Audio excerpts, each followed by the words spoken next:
restless flycatcher which occurs in the southeast regions of Australia. A flock of cockatoos has come in to drink. They're near the northern limit of their distribution here, as they prefer dry habitats. Gregarious and noisy in flight, they settle for only the briefest moment to drink. The sexes are distinguished by the male's prominent orange cheek patch.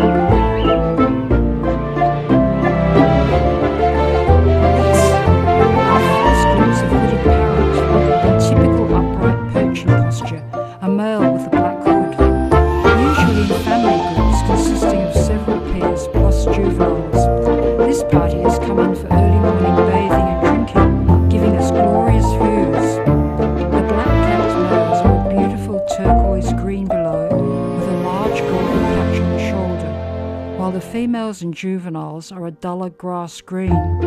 They're one of only 2 termite mound nesting parrots in Australia, the other being the very similar golden-shouldered parrot found only on Cape York Peninsula. We're delighted to see northern Rosella again, only our second sighting for the trip of this sparsely spread colourful species.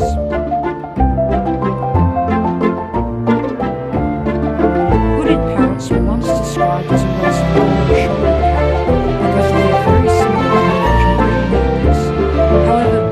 species are now widely separated on different sides of the Gulf. The main plumage difference is the smaller blackish cap of the male. The golden-shouldered is even more restricted in range, found only in one area of Cape York, and is endangered due to habitat loss and increased predation. Hooded parrots are mainly ground feeders on seeds in dry open woodland and are partial to burnt areas.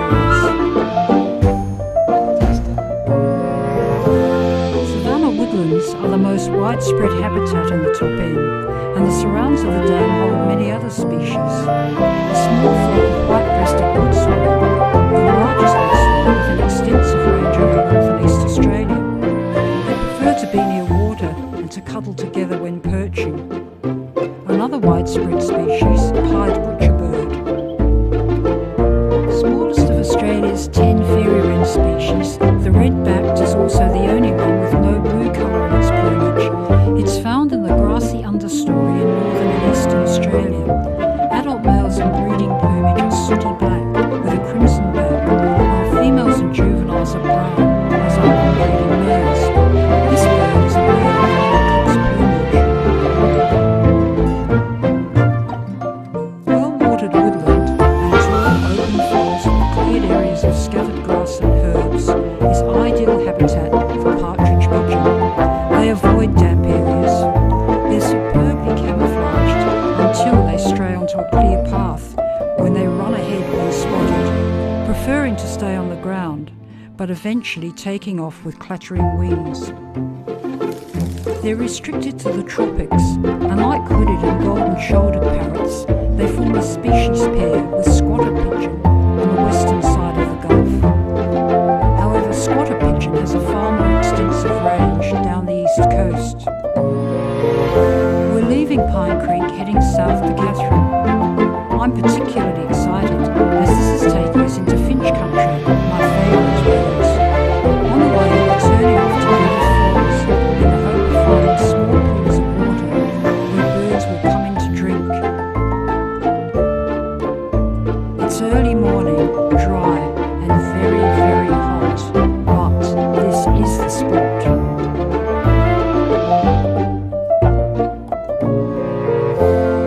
We wait, blanketed in stifling heat, hardly daring to move, as the finches fly down from their perches.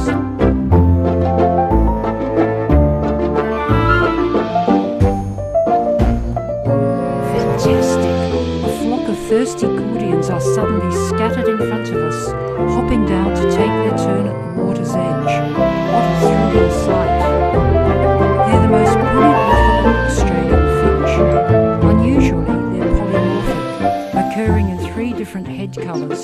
Black is the commonest, with about a quarter having red heads, plus a rare yellow-headed form. The breasts are vibrant purple, contrasting with golden bellies, and the tail feathers are beautiful blue. The females share the same colour, but Immatures are pale below with a greenish olive black wings and tail. Many of these birds are in various stages of molt. Like other finches, they need to be near a water source, and especially in this extreme heat, they need to drink swiftly and often.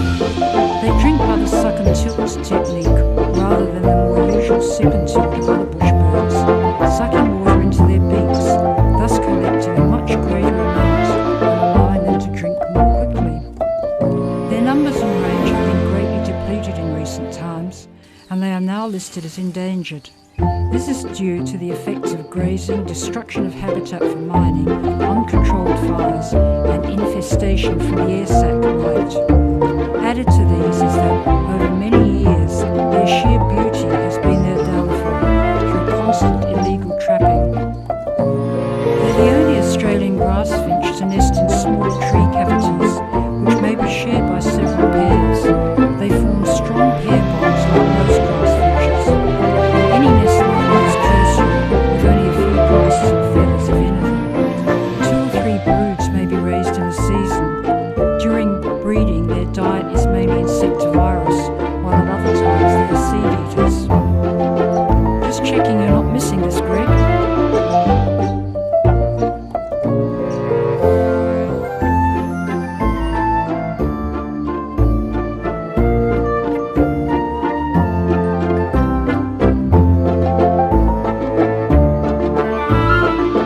And just as suddenly they're gone, but thirsty birds are not.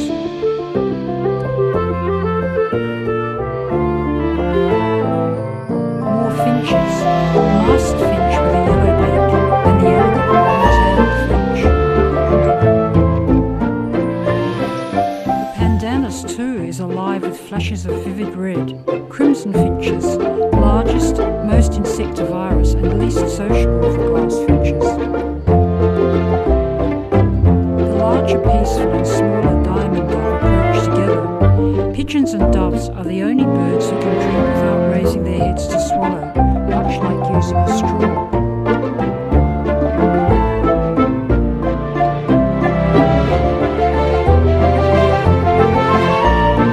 Dwarfing the finches is great bowerbird. It's all in together for desperately thirsty birds. Honey eaters are next. Using another drinking technique, tongue drinking, they dip the tips of their beaks in the water and use their tongue bristles to collect fluid into the beak before quickly swallowing the water.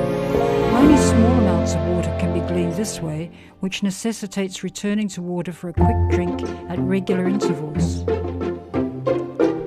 Last to appear is the cute little owl-faced, double-barred finch. We're pretty thirsty ourselves by now, and it's time to continue to Edith Falls, watched balefully by a brown goshawk who has been guarding his chick and keeping an eye on the banquet of small birds spread out below. This is a spectacular swimming hole, particularly inviting on such a hot day. Stunningly vivid red-collared lorikeets are the top-end equivalent of the equally common and colourful rainbow lorikeet, and just as noisy and gregarious. Surely vying with grey honeyeater for the title of most nondescript Aussie honeyeater is dusky honeyeater. Lemon-bellied flycatcher builds the smallest nest of any Australian bird. Jumping about in the branches, a family of grey-crowned babblers is constantly on the move, gleaning and chattering. Australia's largest babbler, it has the widest distribution, but numbers are declining in the southeast. Announcing himself with his usual raucous call, great bowerbird enters his bower to make some minor, well-considered adjustments to the day call, which will hopefully improve its amorous ambience. But his purple crest is not on display, so maybe he's not totally confident yet with the effect.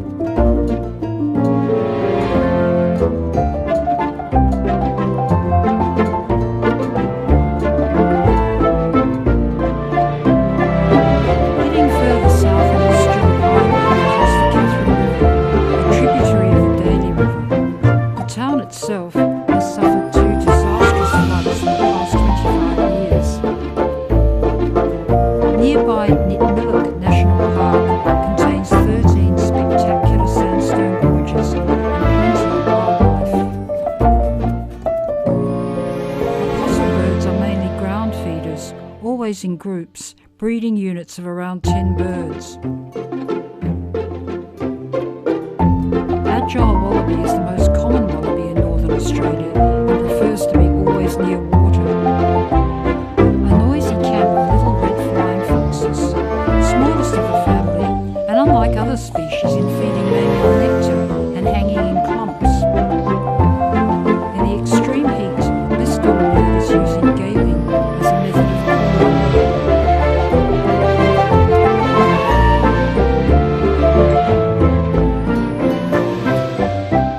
An active forager, Arafura fantail, is closely related to Rufus fantail, but is found only in northern Australia along the coast and inland rivers, and has a longer tail with white tips.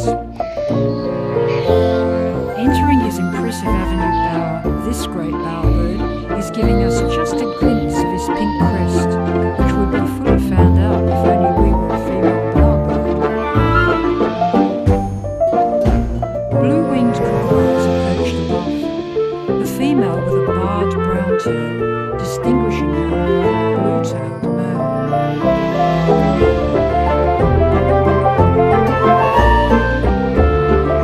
We're back at the campground. Getting swooped. It's the black-faced wood swallow.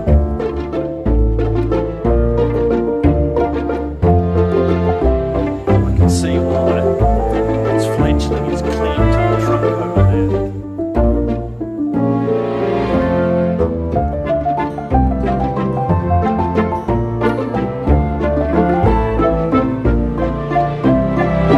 It's even more fiercely hot when the birds are making the most of any opportunity of water. As usual, babblers make it a family affair. Yellow oriole, Acker green oriole, has a striped yellow chest and belly, distinguishing it from olive-backed oriole with striped creamy white underparts. The very adaptable Australasian figbird is one of the commonest birds of the top end. That tenacious fledgling with the attentive parent is still clinging on.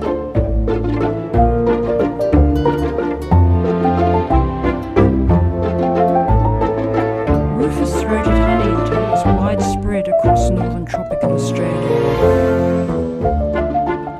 The omnivorous blue-faced honeyeater is one of the largest of Australia's extensive honeyeater family. The adult has a blue skin patch around the eye, while the juvenile is green. These birds are making the most of any moisture left in fallen mangoes, while the steadfast wood swallow is keeping its tough little chick alive. It's still clinging there next morning as we head south and turn east along the Almond Highway and seemingly endless savannah. We have to wade in to find the birds.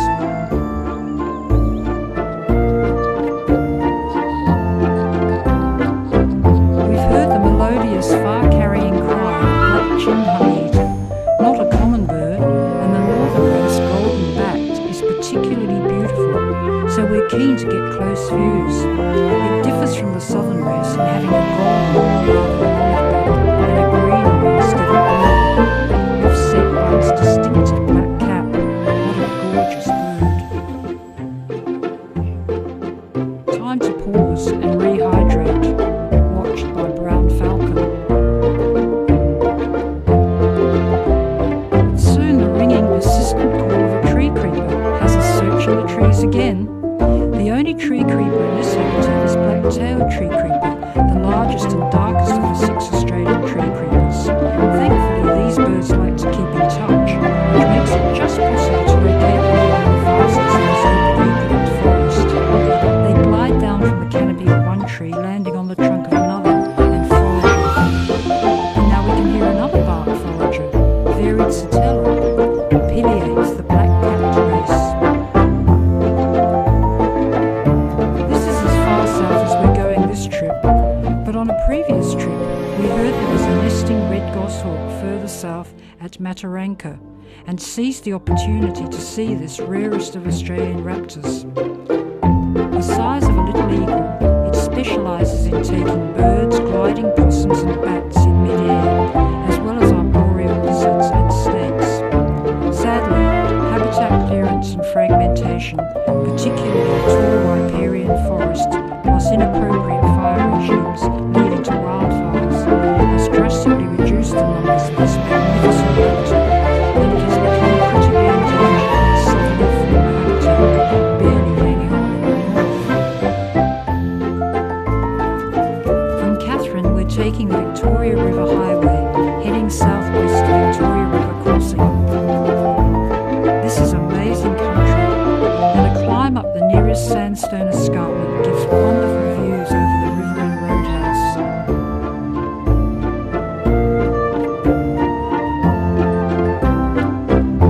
But we're keen to get down by the river along the pandanus and cane grass to find one of our most wanted species, purple-brown fairy wren. The largest of the fairy wrens and arguably the most beautiful of this most exquisite group of birds. It occurs very locally in vegetation fringing permanent rivers, much of which has been degraded by cattle grazing and burning. Another long walk and climb up a sandstone escarpment in search of white-quilled rock pigeon, a close relative of the very similar chestnut-quilled rock pigeon of Arnhem Land. Both live on sandstone escarpments where they breed and even drink in the deep rock crevices. But even the thrill of finding our coveted bird after an arduous climb comes second to the stunning view of this natural.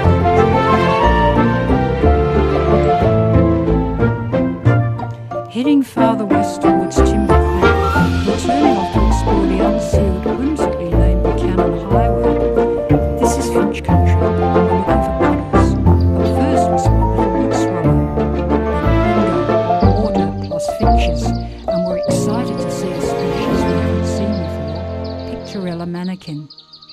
A nomadic species following the rains and well adapted to the arid grassy plains of the north. It uses the sip and tilt drinking technique, but far more rapidly than most birds, minimising time spent on the woodhole. Mainly a ground feeder, it's more insectivorous than most grass finches and far more beautiful than we had imagined.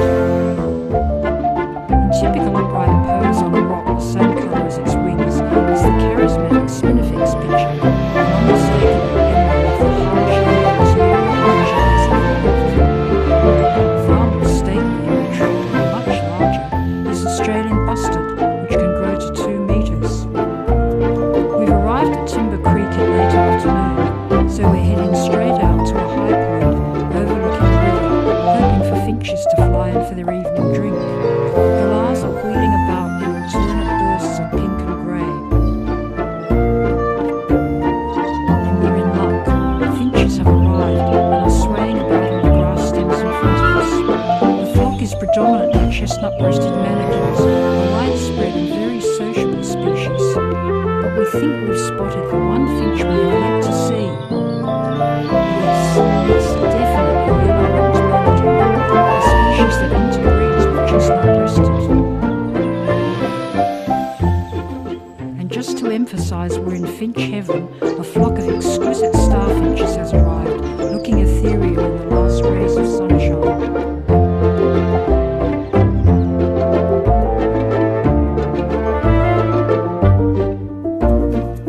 Leaving Timber Creek next morning, we stop for another look over the Victoria River. To South Aussies, these mighty northern rivers are hugely impressive, and we've spotted yet to any Australia. Back on the highway, driving southwest, bulging boab trees indicate that we're even farther into the Kimberley and nearing the border with Western Australia. Just off the highway is Keep River National Park, part of the Keep River Important Bird Area for its conservation value to Gordian finches. There are a number of different habitats, striking sandstone formations and water sources. There's the call of paperbark flycatcher, and a couple of raptors are perched overlooking the river.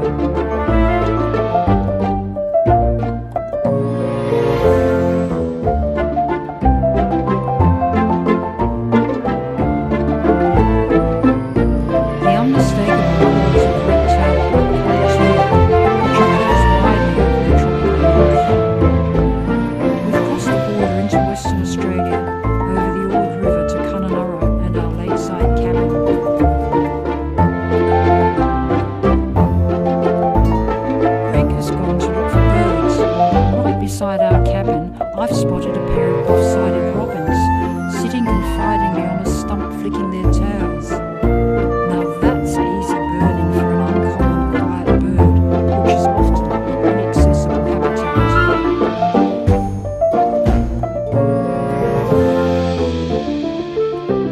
There are plenty of spots with seeding grass around Cunnamulla to continue to find finches. Starfinches prefer to feed on grass stems. With vivid crimson faces and white breast spots, they're aptly named. The female has slightly less red on her face, and juveniles are a dull olive brown.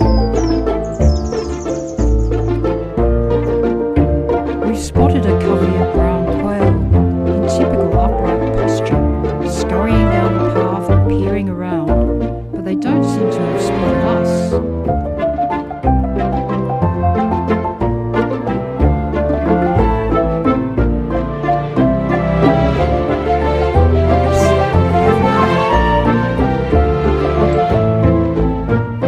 We love this close northern relative of our familiar monarchs of the south, such a velvety blue.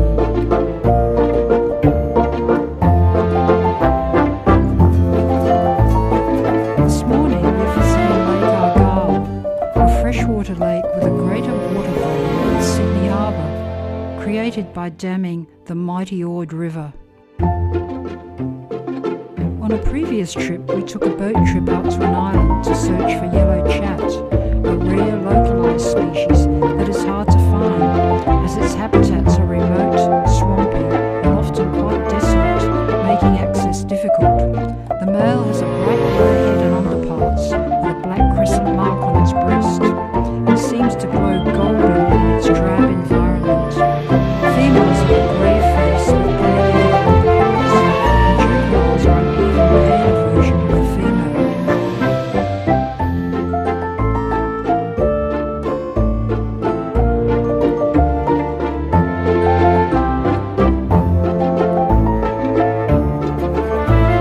We drive north to Wyndham through thick smoke from a wildfire. This is a common occurrence in the top end, and it's interesting to note black kites and other raptors cruising the fire front to snatch up fleeing creatures driven out of hiding. Many observations have been made of these raptors grabbing up a smouldering stick and dropping it in a fresh patch of grass some distance away, both recently by firefighters and by Aboriginals, whose knowledge, of course, goes back for millennia. We're detouring to visit Margaret Billabong in Parry Lagoons Nature Reserve, an important waterbird feeding and breeding area. It's also a stopover for migratory waders from the Northern Hemisphere and has a great boardwalk over the water to enable close views.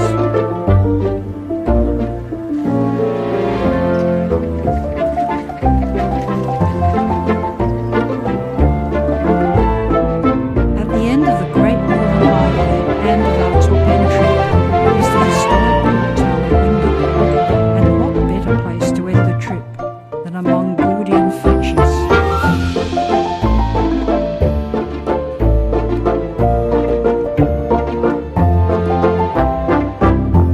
For other aficionados, here are the remaining Australian grass finches not seen in our top end series.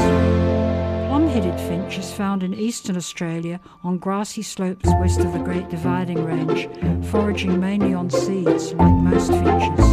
The only Australian finch found in tropical rainforest, blue-faced parrotfinch, is a scarce localised resident of far northeast Queensland. Shy and elusive, it shelters in dense vegetation through grassy clearings. The introduced nutmeg madigan or spice finch ranges along the eastern seaboard. Black-throated finch is a finch in the eastern tropical savannas whose range is severely contracted northwards as its habitat is destroyed. Seen around the waterholes of central Australia, painted finch or firetail inhabits rocky spinifex-covered hills and ranges and is superbly adapted to this harsh, arid environment.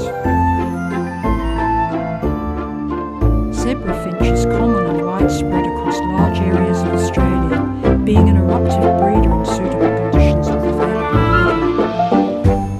Red-browed finch is another firetail grass proliferates. The quiet and unobtrusive red-eared firetail has very rare copies to the southwest coast of Western Australia.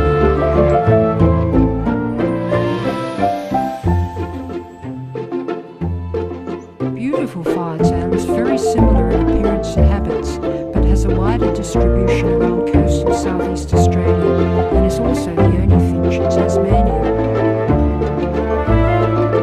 Competing for most dazzling of this fascinating family, diamond firetail occupies dry or inland forests and open grassy woodlands of the southeast. That concludes our four-part series on birthing the twain of Australia, an exciting birding adventure. We hope you've enjoyed the journey with us.